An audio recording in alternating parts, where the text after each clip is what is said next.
Hello. Welcome to Do Yoga Do You. Welcome to Do Yoga Do You. I had to say it twice because I didn't press record on my phone. This is Traci Mitchell, your yogini beekeeping witch goddess.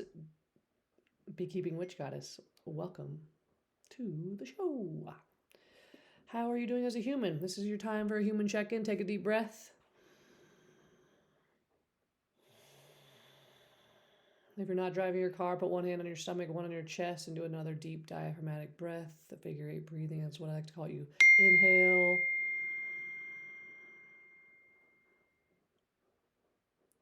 All the way out your stomach into your chest, and then hold, and then you exhale back down and around through your diaphragm.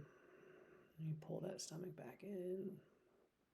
Again, you inhale, you push your stomach out.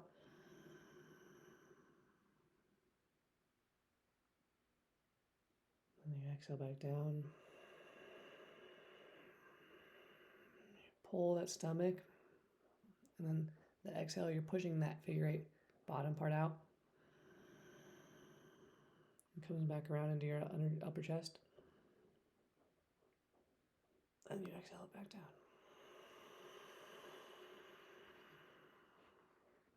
Do 4 more on your own. You just inhale.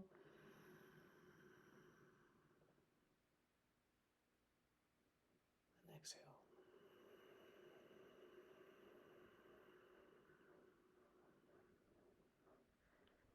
Inhale.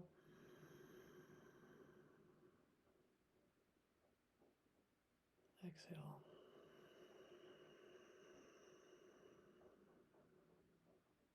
Inhale.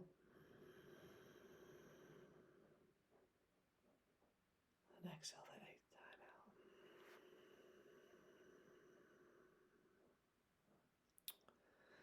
So this show is a way for me to show you how if you do yoga, you can do you. It's what the book's about. It's what my life's becoming about. And I wanted to show you how if you care about yourself so much that you do yoga every day, that you are going to be able to do yoga, you're going to be able to be there for others. And by doing that, you can show others that they can be there for them for themselves too. So it's a perpetual cycle, like a figure 8, like these patterns and everything you're trying to figure out in life. I really do believe it happens by showing up for yourself first. And for me, the modality has become yoga. So if there's another modality for you, do it. It has to happen, but you also need to check in because a lot of these modalities I think people go to, like CrossFit or climbing all the time or snowboarding or skiing, like I feel like the restorative part, like you need to find how you're going to relax and restore. And yoga doesn't always have to be vinyasa and like pushing yourself. It can also just be like sitting and meditating and sukhasana and coming into your being with breath work. And so like I want you to show you that that figure 8 breath is the magic. I just want to check one thing. Sorry, my friend is in labor, like slow labor, because it's her first baby and she started having contractions the other day. But it could have just been like, I haven't gotten any word besides I got a heart back. So there we are. But either way, breathing is the most important thing you can do for you to like gain. I was combining gain and clear. Gain clarity of thought and clarity of thought. So I want you to practice breathing off of this podcast, and Life with Breath is a great way to get started. And let's go with the first. Let's open up the Mudra book first before we do tarot. But checking with your human, it starts with breath. So when I say, how are you doing as a human? Have you even taken a conscious breath today? So make sure you're sipping slowly your tea and breathing slowly through your nose and using your nose for breath, because you're supposed to only drink with your mouth and eat with your mouth, not breathe through your mouth. So even when you're exercising, only like the 1 percentile of athletes, those are extreme athletes, need to be breathing through their mouth. And then if you're doing extreme exercises, it's okay to breathe through your mouth, but catching your nose breath as quickly as possible when you're working out is also the thing. All right, let's remove that because it seems to be the thing. Dynamic mudra. Oh, cool. This is one of my favorite things. Satanama. I teach the silly kids. So this is dynamic mudra. Dynamic mudra. Dynamic mudra. I talk so fast sometimes. I apologize. I was saying microgreens on an earlier call today, and they thought I said migraine greens. Migraines? Migraines? What's migraines? Microgreens. Say, as the name already implies, during this mudra, the fingers are not held still but are moved. During each exhalation, place one of your fingertips on the tip of your thumb. While inhaling, extend the fingers again. Speak a syllable mantra while doing this. See example below. Do this with each hand. You can start on the exhale as you can. Only inhale when you have exhaled. So we go. Sa.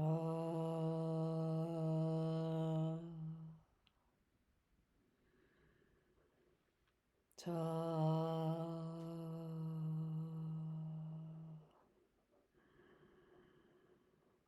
Na.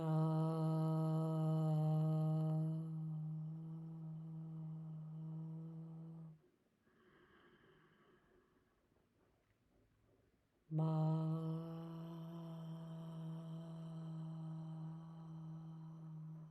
Sa. Ta. Na. Ma. That's fun. When you do it the second time, press your fingernail instead of the fingertip with your thumb. Oh, during the third time, press your whole finger with your thumb. At the same time, press your finger into the palm of the hand. Fingertip into the palm of the hand. Press your whole finger with a thumb. Cool. When we were children, we played finger games in which the individual fingers are pressed, bent, or extended according to the lines of a nursery rhyme. Today, physical therapists and educators use these hand exercises for speech and learning difficulties. This is a wonderful mudra for promoting brain activity and relaxing the nerves. It promotes concentration and creates inner relaxation. Please be sure that you breathe slowly, that you inhale and exhale evenly in a relaxed way. I love that. Second time, press the fingernail. Third time, press the whole finger. So I think this is the difference. You press it this way.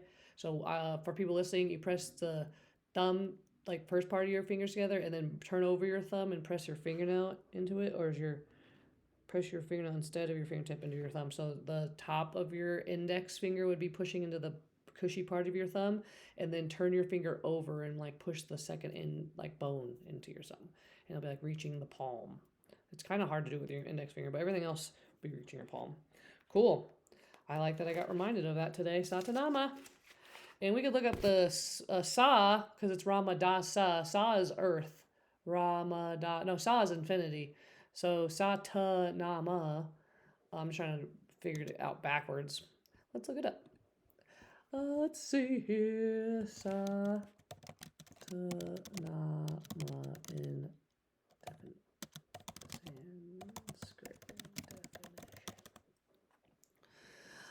the literally meaning of Satama is infinity, life, death, rebirth. Oh, I remember. Thank you, Google. Just got reminded of Mel Robbins podcast. I think it's just called the Mel Robbins podcast, but she had her mom on. I'll try to link it in the show notes. Her what one her mom was on, but her mom's like 80 and she was sharing all her health things, and she brought up Satanama, and I'm glad I got reminded of this. So infinity, life is Ta. Na is death, and Ma is rebirth. So she was saying she chants this in the sauna for like 30 minutes. So you do what you want. And now that you know how to do it with mudras, with the dynamic mudra, let's go. Let me write dynamic mudra down for my notes because it makes the show notes way better, my friends.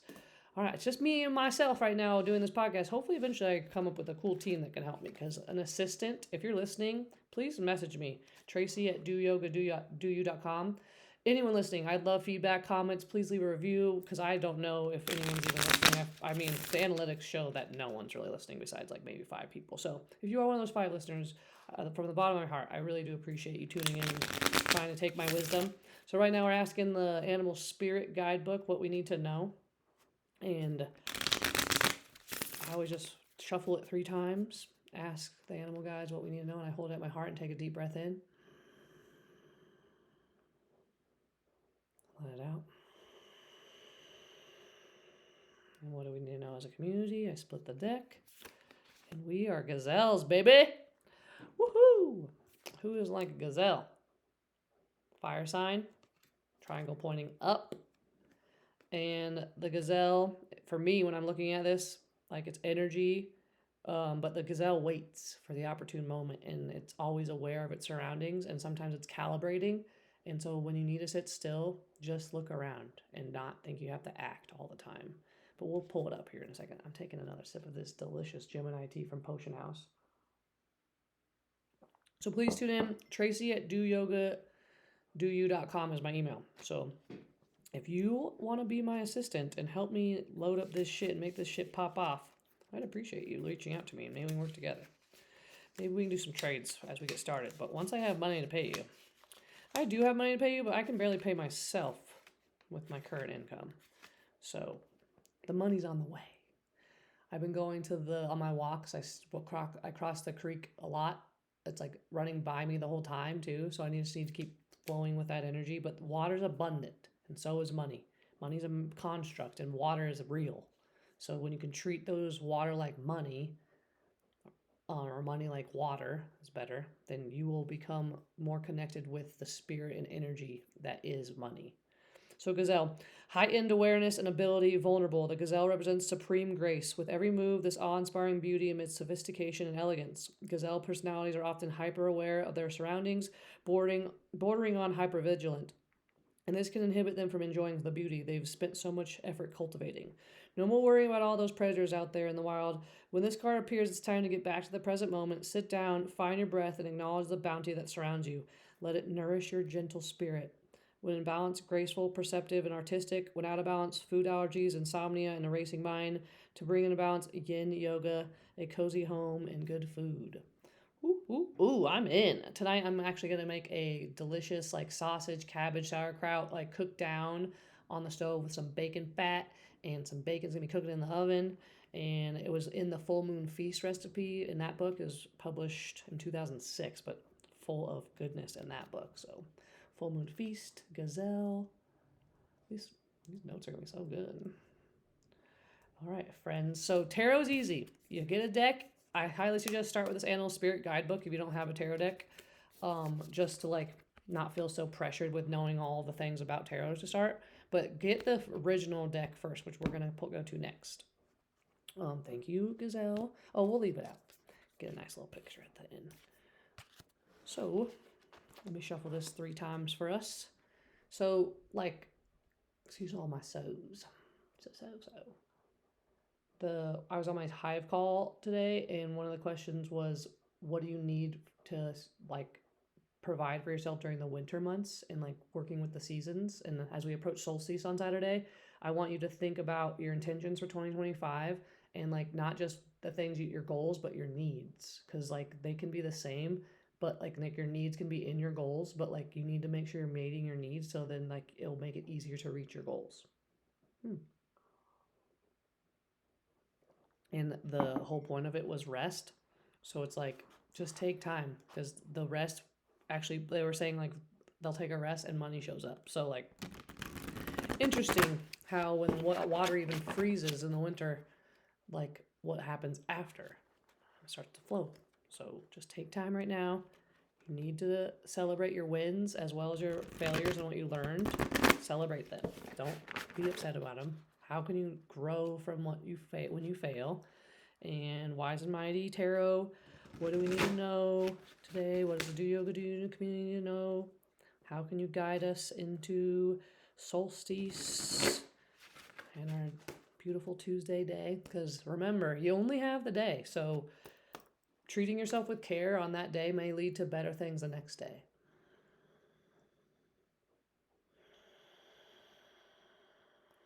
Remember, hold it at your heart. Take a breath. What do we need to know? We got the Page of Cups reversed. It was upside down. So as you get more familiar with tarot, it looked like this when I flipped it over. So that means reversed. But I always like to read both of them. But for the sake of time, we're going to go with reverse. I'm running out of room right here. I'm just going to put this over here. So we got our dynamic Mudra going on. We got the Page of Cups. So in terms of me learning tarot, and you learning tarot, without pulling up Biddy so far, he's obviously dealing with emotions. That's what the water cup is. or the water is, and cups also deals with like his cups are full, but right now it may not be full because it's upside down. It's blue. He's got hearts and tulips on his chest, or I mean roses and tulips. It could just be tulips, but he's wearing red and blue. These are all the colors you can see, and there's water in the background, but he's grounded on the earth. And page usually means that he's ready for something, like he's beginning something big. Let's see. I could be completely off. So definitely go to biddytarot.com. She's my homie. She's not really my homie, but she's my virtual homie that my friend Danny from Soulshine introduced. So homies of homies, but she doesn't know Biddy either. I think she just found Biddy as well and found that it is one of a very good reader.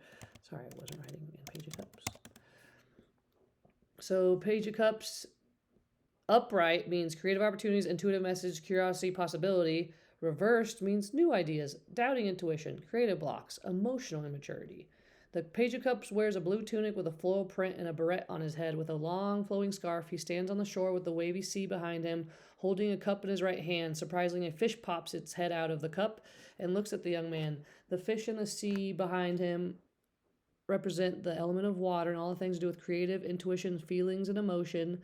The unexpected appearance of the fish signifies the creative inspiration often comes out of the blue and only when you are open to it. I love that. All right, I'm going to skip upright and just go to reverse since that's what we did poll. The reverse Page of Cups suggests that you are keeping your creative inspirations and ideas secret. You may worry that others will steal your idea or tell you it's destined to fail. Instead, you are choosing to keep your plans private so you can develop them further without the influence of others. You may want to wait until you've moved out of the conceptual stage before sharing with others. With the Page of Cups reversed, you may feel called to pursue a new creative project, but you doubt whether you can really make it work. Your inner critic may be on overdrive, or others are telling you that you're dreaming. So you are stalling and holding back. Ask yourself, what have I got to lose here? So what if the ideas fail? So what if the idea fails? Isn't it better to try something and fail than never to do it and wonder for the rest of your life what might have happened? And what if you didn't fail? What if you were to succeed? Again, listen to your intuition and understand if fear is getting in the way and whether it's time to just give it and go regardless of the outcome. It is possible that you may experience a creative block when the reverse Page of Cups pops up in a reading. There's an aspect of yourself that wants to be expressed, but for whatever reason you are holding back. You may worry whether your creativity will lead you in the direction you want or whether it has value in this world, or you may feel stuck when it comes time to express yourself creatively and you don't know how to bring the inside of yourself out into the external environment. The ideas are there, but you are having trouble figuring out how to make them into your reality. If you're exploring your intuition, the reverse Page of Cups can suggest that you're encountering a lot of doubt. You're trying hard to listen to your intuition, but when the messages come through, you are left wondering if it's in your inner guidance or your ego. Open yourself to your intuition and see where it takes you. At the times, the reverse Page of Cups can show someone who is emotionally immature, perhaps someone dramatic who overshares and takes their vulnerability a little too far. This may be someone who is prone to emotional tantrums when they don't get their way, or maybe someone who is overly dreaming about their future and who is not grounded in reality. Some call it Peter Pan syndrome, in which an adult does not grow up and instead remains a child for the rest of their lives. Whether that's a good or bad thing, you tell me. But I would say this reading was for you. I'm trying to be grounded in all my thoughts and intuitions. And it's okay. Like, if it even is directing right towards me, these are all good, like, things to just, like, assess. Am I being emotionally mature right now? Am I following my intuition and my creative drives? And I'm trying to, for sure. And like, I think the more you spend time with yourself and the more you tap into movement and meditation and walking and journaling and writing down your thoughts and getting really, really fucking clear with who you are and what you want to accomplish, I think everything else becomes more clear, for sure. And I feel like these cards are the way of doing it. Oh, how cute. Someone's dreaming back there. All right, let's ask the herb deck what we need to know. We're moving along. That was fun. Thanks for letting me read to you. Sorry if that was read a little too quickly. I'll try practicing slowing down. But yeah, if you're encountering doubt right now, the best way to check in is, I've listened to, I can't remember, I think it was on To Be Magnetic or Almost 30, but this lady was on, I think I just bought her book too, but not her new book, her old book. Something Beck. Either way, it's about lying and integrity and saying if you're lying to yourself, you actually it's not self-care and you actually can cause disease. So check in with, are you lying to yourself? Are you having doubt? And stop second guessing. Like if you need to check in with your human design too, it's a yes or a no for me because I have splenic authority. So I have to start making decisions without taking too much time. I need to go inward, maybe ask 3 times, maybe take 3 breaths, but then you say yes or no to any decision. So you need to do that. If you're a sacral authority, I think there's more in the heart center space, and you have to feel into it a little bit, like as well as besides just a yes, no. I have to check into that though. And like, you just need to check what centers are open into your emotional centers. All right, what do we need to know about herbs today? Now, whoa. Let me sip on my Gemini team. Oh, it's okay, Penelope. It's okay, you're just dreaming. She opened up her eyes. What do we need to know today? Ooh, raspberry leaf, Queen of Wands. What a cute little lady. What a goddess. With a white cat. Raspberry leaf. I might have some, but not right now. I'll have to try it out this coming summer. Let's look it up, what the Queen of Wands wants to tell us today. So close.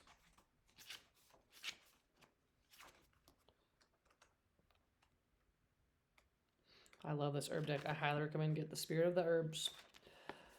Raspberry leaf, Rubus Adius, water of fire. The Queen of Wands represents the watery yin aspect of fire. She is depicted as a Native American whose earthiness is symbolized by her fertility. She is a woman in full possession of her feminine powers and radiates an aura of profound inner calm and groundedness.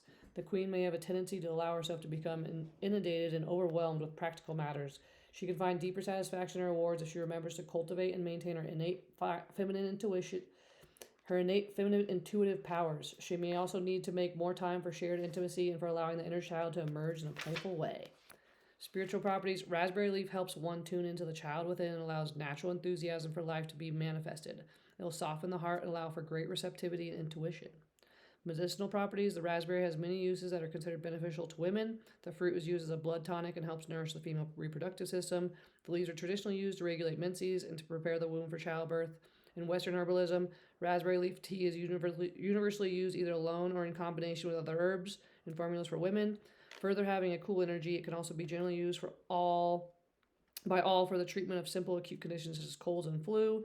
Its astringent property make it useful internally to treat diarrhea and bleeding, and externally as a poultice for cuts, for cuts, wounds, and abrasions. The talisman may be worn, or the herbal essence of raspberry leaf may be taken 3 times per day to promote fertility and receptivity. Visualize the child within emerging in a joyous way with enthusiasm and creativity. Medicinally, this herb is useful to take through pregnancy, 1 or 2 cups per day. It softens and makes the womb more pliable for easier delivery. It also will help to prevent miscarriage and lessen postpartum bleeding. It can be made as a beverage tea, 1 teaspoon per cup, or boiling water, and it may be made as an infusion for stronger medicinal purposes. Key words here are sensuality, feminine warmth, inner poise and command, potency, getting in touch with the child within. Affirmation, discretion, and receptivity are the keys to my power. Black leaf, thimble leaf is that herbal allies. I love this reading, especially with my friend Effie going into childbirth here in a minute. And it just like, I feel like it's just saying, bring your friends some raspberry tea. And maybe I shall. And she's so pretty. I don't know if I showed you guys the card. She's holding a wand, and I love the wands because they have sprouts growing out of the wands. And then the raspberry, and she has a feather in her head, on her headband, and the white cat's so pretty, and I just love it. All right, one more card, and I'm going to let you go on your way. We're already 24 minutes in, so apologize for heading over the 20-minute mark. I try to keep it in the 20-30 minute podcast, I guess, zone. All right, one more. And there's actually 3 cards that go with this. So this is the Oracles of Pluto, and I just love playing with your shadow, or integrating your shadow is what this is called. So we're going to pull a light card, the bottom card's the dark card, and then we're going to shuffle it one more time. And the 3rd card will be your homeostasis, and then I'm going to send you on your way for the rest of the week. And besides tea, you know what I've really been liking to drink on is this new shot thing I get. It's called Magic Mind, and it's made out of matcha and green tea and a bunch of cordyceps, and it's the ticket. I'm actually going to drink one after the podcast. I've been kind of like kicking on tea today. I had my BCAAs and my creatine, and I'm kind of going on a liquid fast for the rest of the day. But yeah, Magic Mind, it comes in like a 15 pack, super affordable. And if you go use the keyword BOOM or the coupon code BOOM, you'll get yourself, I think, 10% off, maybe 20% off. But I am sponsored and I am an affiliate. So if you'd like to go check out this delicious new product, please go to magicmind.com, use the keyword BOOM. I think you either get 10 or 20% off. I hope it's 20% off. I really do. And I hope you get to enjoy it. It tastes really good. So enjoy the shot of tea or the shot of matcha, as well as all the other benefits inside. And stop drinking coffee. Like, I have 1 cup of coffee a day, and it needs to be before about 10, 11 o'clock is my deadline on coffee. All right, what is our light card for today? And anyone listening and tuning in that needs to hear, we got the Mallard. We got a Mallard. All right, the dark card is below. We got a frog. And then let's shuffle one more time. And what is our homeostasis card to bring this back to neutral? It is the Tapir. I feel like I've pulled this before. We'll have to tune in and see. All right, can we go quickly? Mallard. Let's see. I see a duck, frog, darkness, transformation in the dark in the swamp. Mallard flying high in the sky, going for it, flying with their family, community. Tapir. I'm not sure what tapir is. Like a pig? All right, let's go. Tapir means grounded animal, fierce. How you mean the same as go and get grounded. Mallard, sorry. 59. All right, my friends. A few more paragraphs of reading and I'll send you on your way. Mallard, the subconscious mind, the dream state. A mallard is probably what comes to mind when you imagine a duck, as they are found virtually everywhere across the globe. The instant association, an example of how our subconscious mind speaks to us every day, almost like a reflex. Just as the mallard duck glides effortlessly across the surface of water, this card asks us to examine the natural, deeply ingrained patterns in our subconscious mind. Perhaps the easiest way to examine the subconscious mind is through our dreams. As opaque and sometimes ridiculous as they can be, dreams continue to be studied deeply by psychologists and spiritual experts. When we dream, our subconscious is allowed to run free, and it feeds us images, symbols, and themes of whatever is buried underneath the surface. The energy of the mallard asks us to examine our dreams. Perhaps you could benefit from keeping a dream journal and begging to explore the meaning behind yours. This is an incredible wealth of information to be harvested through dreams. Our dreams are also one of the main highways through which spirit tries to reach us. In further reflection, in the birth chart, the 12th house represents the subconscious mind, among other things. It's a deeply spiritual house and the only house in the birth chart that never sees light from the sun. Through the 12th house, we get in touch with our spiritual gifts, past lives, and the part of us that lay just outside of our conscious perception and the subconscious. People with placements in the 12th house, such as the moon, are often vivid dreamers. If you are a vivid dreamer, it is highly possible you have something in your birth chart that lives in the 12th house. Find out. Sweet. So funny thing, I have crazy dreams, and go get TriMag from myempirica.com. Use my name Traci, 10% off as well. But I take this supplement every fucking day. It's so good. It tastes delicious, and you drink it right before bedtime, and it helps you dream, and it helps you stay asleep. And most of us are lacking in sleep, and not getting that good sleep we need is like imperative towards your health and your systems. So try to go get some TriMag or some type of really good magnesium, but this is the only one that has 3 in it, so you better recognize that. All right, frog is our dark shadow. Where's the frog? 75. Frog, purification, cleansing, and grief. Just as the amphibious frog spends its time in the water, the arrival of the card is a call to get in touch with the sacred element. Take a shower, a bath, go to the ocean, visit a lake or river, and allow the clear water to purify your soul. It may also be that you need a good cry, as a frog card also represents the journey of grief. As much as people claim that they don't enjoy crying, we often feel better after we do. To cry is to purge, to release all the things we've carried inside for just a little too long. If you've been grappling with the complicated journey of grief, it may be time to let it out and embrace the literal and metaphorical cleanse. However, consider all that sadness isn't the only reason people cry. There are tears of anger, frustrations, exhaustion, and even joy. Whatever you're feeling and needs to express itself through water one way or another. Like I said, money goes where the water flows. Emotions are water connected. The moon is tied. Everything is connected, my friends. Money, water, moon. Mallard in this. We got the frog as our dark, and then last one, Tapir. Huh, it's right next to frog. How convenient. So we go from light to dark, and then to bring us to homeostasis, act in service to others, charity, selflessness, bhakti yoga. It doesn't say that, I added that. In dreams, a tapir is often linked to gentleness and the need to be kind and compassionate towards other people. This is despite its close genetic ties to the rhino, a rather tough animal. The natural disposition of this unique creature is rather shy, although they do live in small social units, especially during their mating years. The appearance of the Tapir card asks us to consider acts of service as a love language and the practical steps we can take to show up for others. Depending on your personality, you may or may not already embody acts of service as a love language. These tangible displays of love don't always match the conventional idea of romance, but in some ways they mean more. They may mean more. Part of being a human being is operating within a community and showing up for others in their time of need. Our social self thrives on only when we have a solid support system in place, no matter how introverted or private we may be. If you pulled the Tapir card, it's your turn to show up for those you care about most and act in service to your love for them. Maybe someone needs a favor, or the person you live with could use your help accomplishing a task. When we are physically present for those who we care about, the impact of our actions stays with them much longer than anything else does. Offer your helping hands. Further reflection, read about the 5 love languages. It's thought that we have 2 of them. One for how we show the feeling of love, and the one through which we receive the feeling of love.